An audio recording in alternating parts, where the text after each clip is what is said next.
Everybody, thanks for watching and thanks for taking the time to purchase and support. And welcome to Book 16 in the Biblical Bible series, which will be the continuation of Ezra, Book 15, and we'll get into Nehemiah here. So we left off with Ezra, and before we could finish digging into Ezra, we had to get into a lot of ancient history dealing with the Greeks, and the Persians and all that, pertains to the Bible and how they are fitting themselves within the Bible's history and real history. So if you haven't seen those videos, definitely want to go back and check it out, or you'll be lost in this video. That's a lot to get into, but we're going to pick up where we left off, which is basically where you have the Roman Empire, finally conquering the Greeks after the long, over 100-year war. And the Greeks basically being assimilated by the Roman Empire and basically, creating Christianity, taking the gods of the Greeks, Jews, which everybody else would say the Jews, but when you look at it, we would say the Greeks because the Greeks is the one who gave it to us. So what you have now, as I said, the Persians spring back up. Persians rise in power, and the Persians, they go on the offensive against Rome, of course, because they're probably pissed off about being defeated before. And since the Greeks don't exist, then Rome is the best, place to attack, since they now occupy the territories that the Persians once occupied. So we get into this whole thing, and it's a year where you have so many people around this time trying to figure out this whole Christianity thing. Just going back to the first century AD, and you have all this stuff going on. You have Rome basically around this time conquering and establishing their civilizations. You have the rise of Christianity, and just like, remember, we're talking about a religion that's spreading, but if you don't have the book, you don't know what's going on. You're at the mercy of the people who's teaching it. So it's a lot that Rome is involved in around this time. So to fight a war that lasts over 700 years, it wouldn't make sense. It doesn't make sense, actually. It's like, how can we fix this? But nonetheless, the Persians was relentless. The Persians, didn't stop attacking. And it says here, the ancient Roman Empire stretched from Syria to Britain. Keep that in mind, Britain. Only one power could challenge Roman arms on anything approaching an equal footing: the Persian ruler of the land that now comprises Iraq. This area, the location of numerous ancient civilizations, was the heart of the Persian Empire that stretched from modern Pakistan to the Syrian border. Two dynasties ruled the Persian Empire: the Parthians, which, even when you hear that name, Parthian, that is Greek. Think about it. They're giving it away. It's Greek. Parthian. It's a Greek name. And, it's probably converted from whatever they were speaking, but even still, they're giving you the hint. It's Greek. So you have the Parthians, that's 238 BC to 227 AD, and later the Sassanids from 227 to 651. And we know the Sassanids was conquered by the Caliphates, which is the Arabs. And it says, Persians had established the capital of Ctesiphon 35 miles from the site of modern Baghdad during the following centuries. As they became great empires, Rome and Persia fought many wars. The Romans attacked Ctesiphon more than a half dozen times, and on 5 occasions in the 2nd and 3rd centuries AD. They took the city by storm. Roman victories in Iraq were transitory and self-defeating. So now you gotta understand, it's the same situation that happens here, which is how this is what they have done. So you have this war. Long war going on, hundreds of years between the Roman Empire and the Persian Empire. How is it all this time passed, years passed, and nobody noticed the rise of the Arab people, especially the Persians being so close? Now, when you look at it, Saudi Arabia is where the Arabs began. Saudi Arabia is where the Arabs came from, where they sprung up from. So Rome, or the Greeks, or the people in power, basically did the same thing. You got this long war you fighting with the Persians, And understand, at this time, Rome is trying to establish Christianity. So you can't be walking around preaching all this holy stuff and talking all this stuff and got this brutal war going on, even though this is exactly what Rome would do later anyway. But I suspect that the powers that be had this civilization growing long before Rome came into power, or before the Persians, I should say, sprung back up. They began creating these people the same way they did before with the Persian Empire. You have basically Arabs, which is basically the same as Persians, mixing them with the people at the Indus Valley and the people in India. So again, this is one of those things that a lot of people don't really look at. You have to think about it. You're taking over territories around this time. You're on a conquering spree, and you're going to many different civilizations to figure out what's taking place and what the people are doing in certain areas and so on and so forth. You would think a civilization that grew as fast as the Arabs did, people would have known about. Somebody would have been talking, they would have been trading. And that's the thing, you have to trade with people. Somebody would have been trading with these people, and this would be how they would be getting supplies in from wherever, even though Saudi Arabia does have a coastal line by the Red Sea, and you can get ships in that way, which still makes it more sure that people was trading with these people. So they had to be known, or they had to know that these people exist. And once you go there, and once you trading with these people, you can see how big their empire was and how many people they actually had. And for the Persians not to have done this research or seen this is suspect. But I suspect that the Greeks, or whoever the powers that be is, did the same thing. And it makes sense that they would have these people created. Okay, we got rid of the Persians, but let's go ahead and begin to create another civilization that we could have as pawns, because this one worked so well for us with the Persians. They just didn't realize the Persians would spring back up, or maybe they did, and just the Arabs, creating them was just, insurance in case they did rise up, even though it took them hundreds of years to finally, come and conquer. So basically what you have happen, as I said, you have in 628 AD, you have the end of the war. You have the war between the Persians and the Romans, and then in the status quo antebellum, as I said before, 628 AD. And then you have the Arab leader Abu Bakr, basically send his General al-Walid to go and attack the Persian army. And this was around 633 AD. They go and they attack the Persians, and there was a bunch of skirmishes back and forth. And it basically led to the overall destruction. I mean, it completely ran through the Persians easily by 651 AD. And that was the end of the Persian Empire. And that was basically the fall of Zoroastrianism and the rise of Islam. So when you look at this in history, when you're looking this up, researching this, you'll see it called the Persian-Islamic War, which it can't be. And this is to make it as if Islam was always around in here, and they always like to put it was the Islamic War, Islam. And you can't do that because, one, remember, we're talking about 633 is when General al-Walid went and attacked the Persians. There was no Islam then.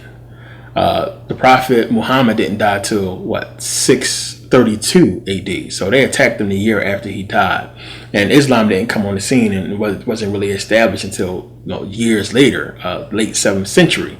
So it wasn't Muslims attacking the Persians. These people were Christians and Jews that wasn't attacked, and it was just a civilization of people who was pagan, Christian, Jews, all different kinds of stuff. But it's clear that they was trained. Talking about the people that's been fighting for centuries. I mean, who beat you before? It was the Greeks. So of course, if the Greeks is controlling, or the Greeks and Romans is controlling the Arabs, they would have this strategy of how these people fight and the best way to attack them, which is probably how the Arabs, completely ran through them. Even though a lot of people say it was just sheer numbers the Arabs had over the Persians, and they was able to just wipe them out in numbers alone.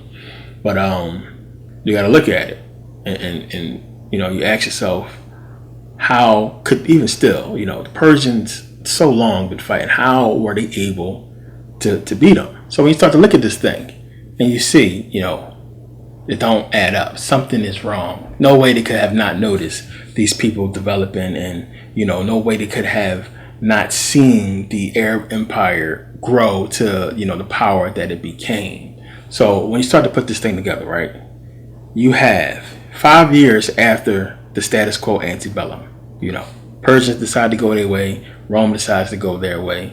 You have 5 years after this, the Arabs attack the Persian Empire, and they destroy the Persian Empire, and they do in less than 20 years what the Roman Empire couldn't do in over 700 years, and that's defeat the Persians easily. So we're talking about Rome combined with the Greeks now, having all these different civilizations, couldn't somehow defeat the Persian Empire, which, the numbers were supposed to be like super large for the Persians when they came, because they understood how powerful Rome had become, and they wouldn't attack if their numbers wasn't, close to theirs, which is why it was, such a long war. But just think about how large the Arab Empire would have had to be to attack the Persians and defeat them in less than 20 years, when Rome couldn't do it in over 700. So then you have this happen. They get rid of one religion and accept the new one, which is Islam. And it just so happens that Islam has the same prophets and, as Christianity and Judaism. I mean, think about that. So that's telling you right there. You got to think about, as I said before, the people up top is ruling, but you still have to worry about the people, that you're ruling over. You can't expect these people. I mean, why would they accept Christianity,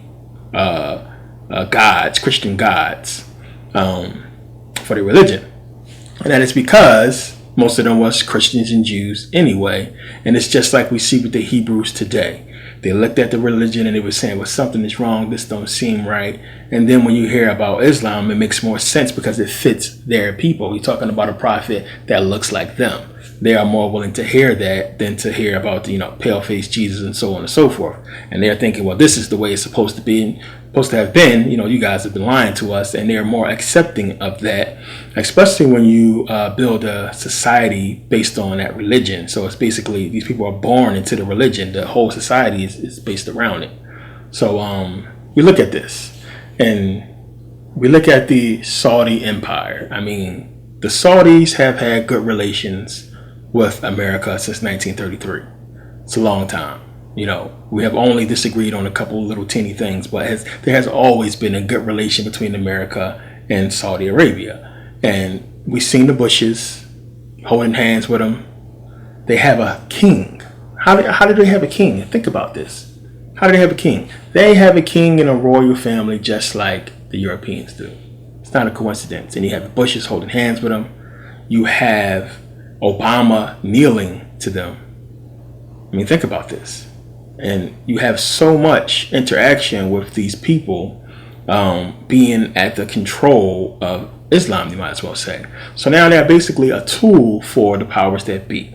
So now when you go back and look at all the little skirmishes and all the problems that we was having in the Middle East, they can basically use their asset, which would be the Arab people, to go ahead and launch attacks and cause problems, which the powers that be could use to go on ahead and, pass new laws or get more money from the government. So, who was the president during 9/11? Bush. Bush was president. Who is said to have been involved with 9/11? Saudi Arabia.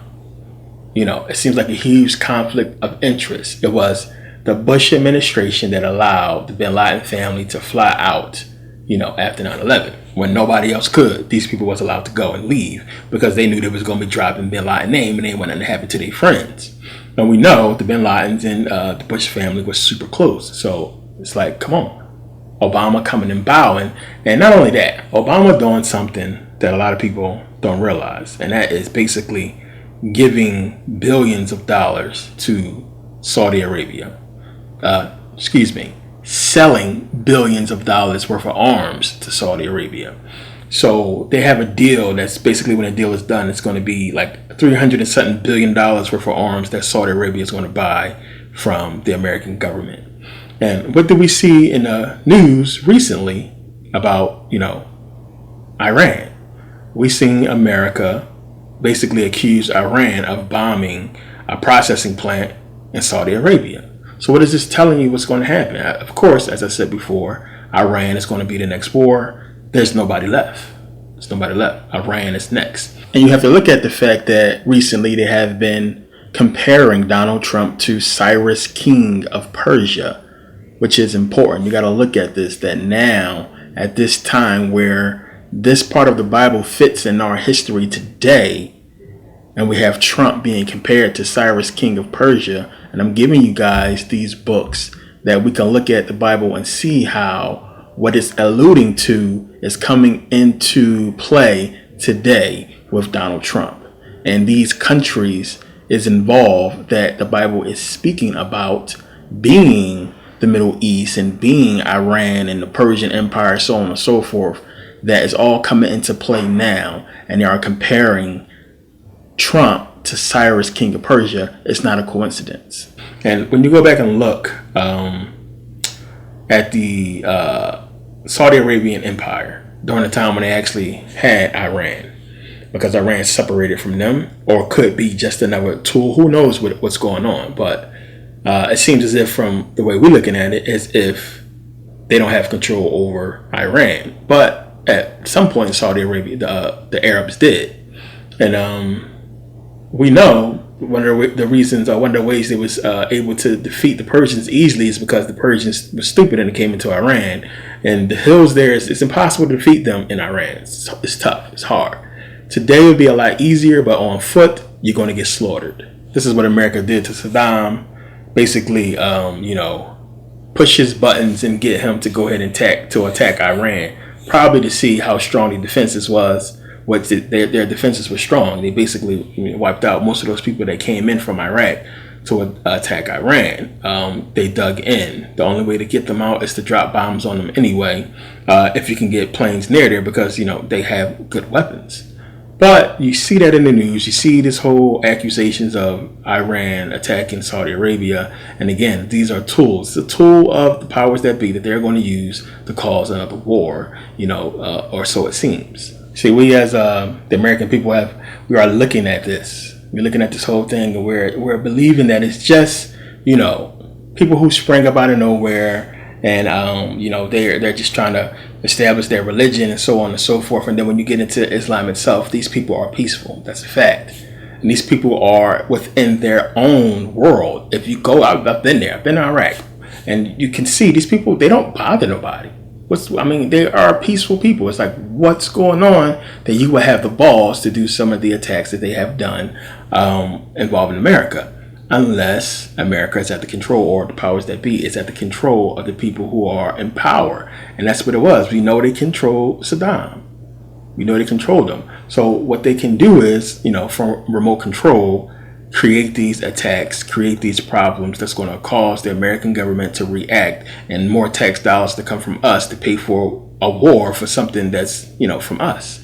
As I said, in order to get the people to basically go along with you conquering everything, you have to always make sure there's a threat. So we had, just going all the way back, Persians, and then you have the Arabs, and then you have freaking now Korea.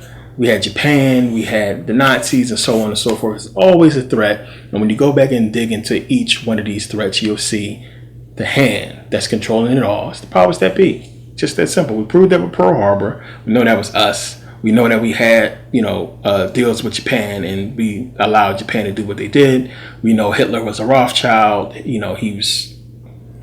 was basically created to do exactly what he did.